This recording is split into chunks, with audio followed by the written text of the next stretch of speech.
FANG గర్జిస్తూ దూకాడు, కాని కోడా ఒళ్ళు వంచాడు మరియు ఒక శక్తివంతమైన జంప్తో అతను ఫ్యాంగ్ను పడిపోయిన దుంగలోకి తోసేశాడు. యువనక్క ధైర్యాన్ని చూసి బ్రునో కూడా ముందుకు వచ్చి గర్జించాడు, చాలు ఫ్యాంగ్, నీవు మాకు తోచవు. ఫ్యాంగ్ ఒక చివరిసారి గర్జించాడు, ఆ తరువాత తిరిగాడు మరియు పర్వతాలలోకి అదృశ్యమయ్యాడు. ఫ్యాంగ్ వెళ్లిపోయిన తర్వాత అరణ్యం మళ్లీ శాంతంగా మారింది. జంతువులందరూ కోడా మరియు టికీకి హర్షధ్వానాలు పలికారు. నీవు కేవలం ఒక నక్క కాదు అని బ్రునో అన్నాడు. నీవు ఒక నాయకుడు. కోడా నవ్వుతూ తన ఈకలతో ఉన్న మిత్రుని చూశాడు. టికీ లేకుండా నేను దీన్ని సాధించలేనివాడిని. ఆ రోజు నుండి ఒక నక్క మరియు ఒక కాకతో అరణ్యం చక్కగా వికసించింది. స్నేహబంధం భయాన్ని మించి శక్తివంతమైందని నిరూపణగా.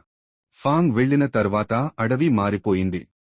చెట్ల మధ్య నవ్వులు మార్మోగాయి, కాని ఎప్పుడూ మొహం వాచే బ్రూనో కూడా ఎక్కువగా నవ్వటం ప్రారంభించాడు. ఇప్పుడు కోడా మరియు టికీ ఎమెరాల్డ్ అడవికి మాట్లాడని రక్షకులుగా మారిపోయారు. కాని శాంతి ఎప్పటికీ నిలకడగా ఉండదు. ఒక గాలిగా వీస్తున్న సాయంత్రం టికీ సాధారణంగా ఉండక కూడా వీపు మీద కూర్చుండిపోయింది. ఉత్తర అరణ్యంలో ఏదోగా ఉంది, అతను అన్నాడు. జంతువులు అదృశ్యమవుతున్నాయి. పోరాటానికి ఎలాంటి గుర్తులు లేవు.